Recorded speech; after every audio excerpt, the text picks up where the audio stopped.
Buenos días, Carmen. Gracias por invitarme. Al contrario, Oye, bueno, pues el panorama obviamente está muy nublado y efectivamente hay muchísima incertidumbre. Prácticamente, voy a hablar a nombre de mis colegas, incluido el Banco de México, el Fondo Monetario, la OCDE. Prácticamente hasta hace una semana, casi todos en nuestros pronósticos de crecimiento económico para este año y los siguientes, suponíamos que no va a haber aranceles y que si hay aranceles, como ya los hubo, que iban a durar muy pocos días. Eso es lo que traemos los economistas hasta ahora y empieza a cambiar con el caso de la OCDE en estos días y con el caso de Fitch. Es decir, actualmente, incluidos nosotros, nuestros pronósticos, en nuestro caso es 0% de crecimiento este año, es por incertidumbre y otras razones, no es por aranceles. Incertidumbre sobre los aranceles, por supuesto, entre otras incertidumbres. También está la incertidumbre interna ligada a la reforma judicial, por ejemplo, y las altas tasas de interés, y que el gobierno no tiene dinero ya para gastar como en el año 24. Todas esas razones hacen que nosotros pusiéramos cero. El consenso de economistas actualmente está que va a crecer 0.6%. El Banco de México piensa que va a crecer 0.6% también la economía, y todos esos pronósticos, hay que decirlo, estamos considerando todas las posibilidades, estamos considerando que el Banco de México baja las tasas de interés, sin embargo no estamos considerando que el gobierno pueda hacer más que lo que trató de hacer por la economía el año pasado, no tienen recursos, todo eso es sin aranceles. Entonces ahora retomo lo de la OCDE, puso antier, un menos 1.3% de crecimiento para este año y menos 0.6% para el siguiente, porque ya supone que su escenario más probable es aranceles de 25% para México. No es nuestro caso y del consenso. Si lo hiciéramos, todavía no estamos ahí, obviamente hay mucha incertidumbre, tal vez seríamos un poco más negativos que Fitch, y un poco más en línea con la OCDE, incluso un poquito más negativos con la OCDE, por los supuestos, porque hay muchos supuestos que hay que hacer, cómo va a responder México, pero en términos de represalias, por ejemplo, le van a poner aranceles al resto del mundo, ¿no? Todo juega para saber cuál va a ser la perspectiva de crecimiento económico para México. todo juega, pero Sergio, lo que dices es muy importante y delicado al final de cuentas, porque lo que estás planteando aquí es que esta parte de los analistas no está poniendo a la mesa los aranceles. Ya no te quiero empujar, pero te empujo a que nos digas, y si consideraron los aranceles, ¿ya de qué tipo de cosas estarán hablando en términos de crecimiento negativo? Bueno, en nuestro caso, si los aranceles se ponen y duran solo unas semanas, pensamos que la economía caerá 0.6%. Si pensamos como la OECD, incluso un poco menos negativos que la OECD, que duran muchos meses, pero que no es permanente, y en la cabeza de los inversionistas, eso es muy importante, tampoco piensan que es permanente, entonces vamos a caer 2.2%. Si piensan que es permanente, vamos a caer bastante más que eso distribuido en algunos años, porque sería un cambio impresionante. Y en estos pronósticos que acabo de decir, yo puedo decir lo que traigo implícito. La OCDE no fue tan clara y Fitch tampoco. Traemos que al resto del mundo le ponen al menos la mitad de los aranceles que a México. O sea, a nosotros nos ponen 25, al resto del mundo 12.5. Y muy importante, pensamos que las represalias de México hacia Estados Unidos van a implicar un arancel de la mitad de lo que ellos nos ponen, que les vamos a poner 12.5% a las importaciones americanas y no el 25% que nos van a poner a nosotros. Es un gran cambio. Hay que recordar que el Tratado de Libre Comercio actual solo representa en términos arancelarios 3.5%. Es decir, si mañana se acaba el TEMEC, pero no nos hacen nada más, todas las exportaciones mexicanas a Estados Unidos en promedio va a ser 3.5%. Eso es para mostrar lo monstruoso que es en términos de impacto el 25% de arancel, y solo a México, Canadá y a China un poco más. A ver, déjame detener para entenderte bien. ¿Qué representa el 3.5%?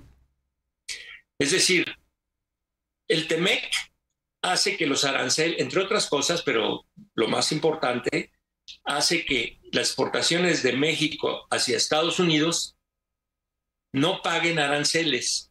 Si no tuviéramos ese tratado, es decir, cómo trata Estados Unidos a todos los países con los que no tiene tratado. Les pone un arancel en promedio, obviamente con muchas diferencias según la mercancía, pero en promedio de 3.5%. A coches le pone de 2.5%, sin tratado. Entonces, si nos quitaran el tratado, pero no nos ponen algo especial, ahora digo solo, frente al 25, solo subirían los aranceles que Estados Unidos le pone a México de 0 en coches a 2.5 y en promedio de todas las mercancías que exportamos, 3.5. Sí. Ese es lo enorme que es poner 25, y yo no entiendo la verdad cómo la OCDE, que no supone que le ponen a otros países, pues habla de un impacto que es tremendo, la verdad. Simplemente en realidad dije, no comprendo, pero sí comprendo esos estimados, y obviamente hay tantas variables que hay que tomar en cuenta que, pues sí, hay cierta confusión, no hay mucha confusión que priva para los inversionistas incluidos. Por eso nosotros, aún sin aranceles, pensamos que vamos a estar cerca de una recesión. Y con aranceles, pues ya estás hablando de crecimiento negativo en proporciones de hasta 2.2 en el escenario que estás describiendo hace un momento, Sergio Cursin. Pero bueno, a ver, ese 3.5 de aranceles a los que no tienen tratado de libre comercio es en el tiempo anterior, porque vienen en camino los aranceles recíprocos y viene un cambio de paradigma al final de cuentas, que es lo que pretende Donald Trump. Viene un cambio de paradigma. Hay mucha incertidumbre sobre qué paradigma, porque lo logrará, es una pregunta. Muy errático. Sí, claro, es muy errático Trump. Viene un cambio de paradigma y efectivamente, más allá de que esto se juega a largo plazo, reconfiguración mundial de muchas cosas geopolítica y por lo tanto también económica, efectivamente de aquí al inicio de abril todavía tenemos los aranceles recíprocos que para México, tomado al pie de la letra arancelario, sería 0%, porque nosotros les ponemos 0 y nos pondrían 0. El problema es que Trump dice que también va a tomar en cuenta el IVA, que dice equivocadamente que el IVA, como en Estados Unidos no hay IVA, que es un impuesto a las exportaciones americanas hacia el resto del mundo. Entonces nos pondrían algo, hicieran equivalente al IVA que nosotros ponemos, igual que la mayoría de los países, o que manipulamos el tipo de cambio, o en el caso de Europa, que quiere investigar algunas grandes tecnológicas americanas. Todo eso entra en lo recíproco para Trump, equivocadamente. Viene también una revisión de si no le ponen en específico a algunos sectores, incluyendo de importaciones que provengan de México, como automotriz, como los chips, que México sí produce chips, no de alta calidad, pero sí produce chips, y la farmacéutica e incluso el cobre. Entonces viene una cosa impresionante al inicio de abril.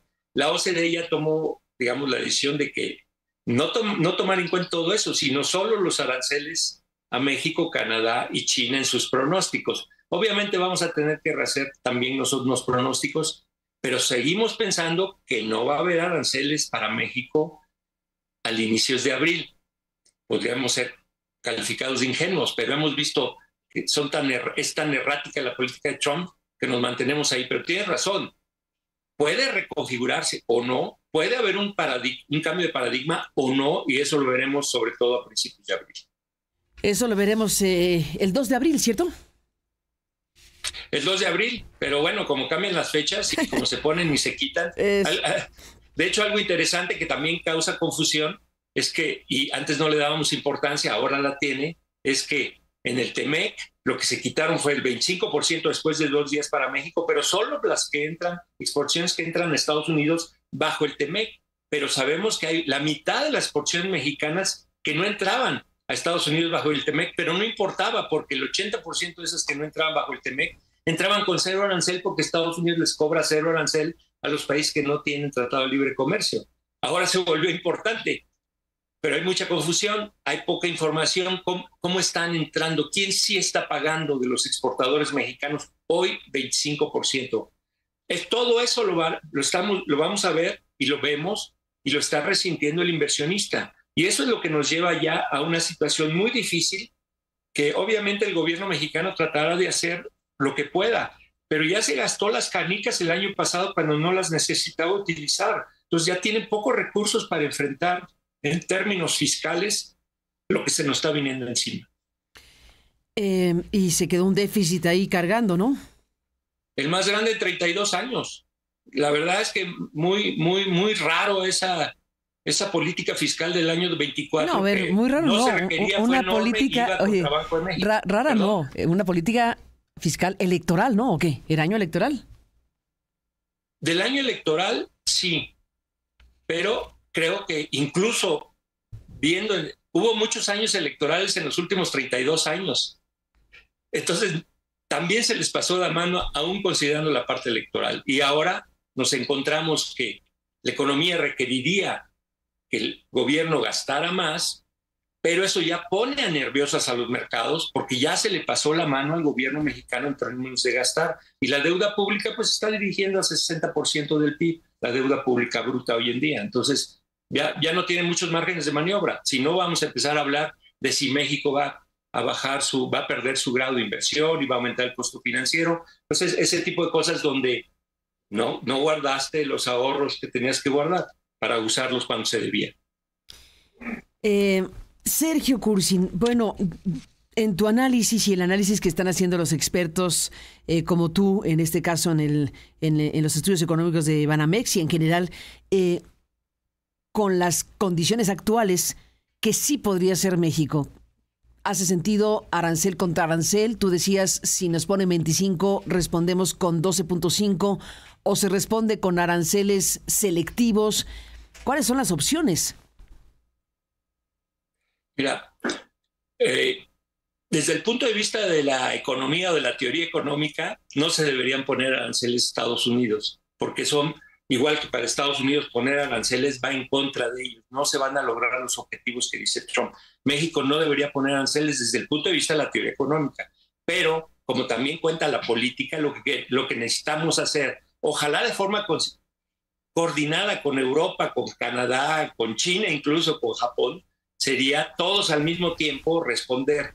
Pero en todo caso, tomando en cuenta la política, por eso nosotros suponemos y por supuesto proponemos que no respondamos al mismo nivel, que respondamos a la mitad de ese nivel y que le hagamos como fue en 2008, 2009, como fue en 2018 y 2019, que México ya sabe responder de forma quirúrgica ahí donde le duela a las bases republicanas, o sea, y hacer lo que se llama carrusel, ir cambiando cada 6 meses al tipo de productos que les ponemos arancel. Eso es lo que tenemos que hacer para tratar de obligar, entre comillas, junto con los mercados y otros países, a que recapacite Trump, que ahora se ve cada vez más difícil porque en Estados Unidos los contrapesos, igual que en México, se han debilitado bastante. Y igual que en México pensamos que los mercados y los inversionistas ayudan a poner límites, son los nuevos contrapesos o los contrapesos más importantes. El problema es que en la última semana, y por eso cayeron los mercados en Estados Unidos,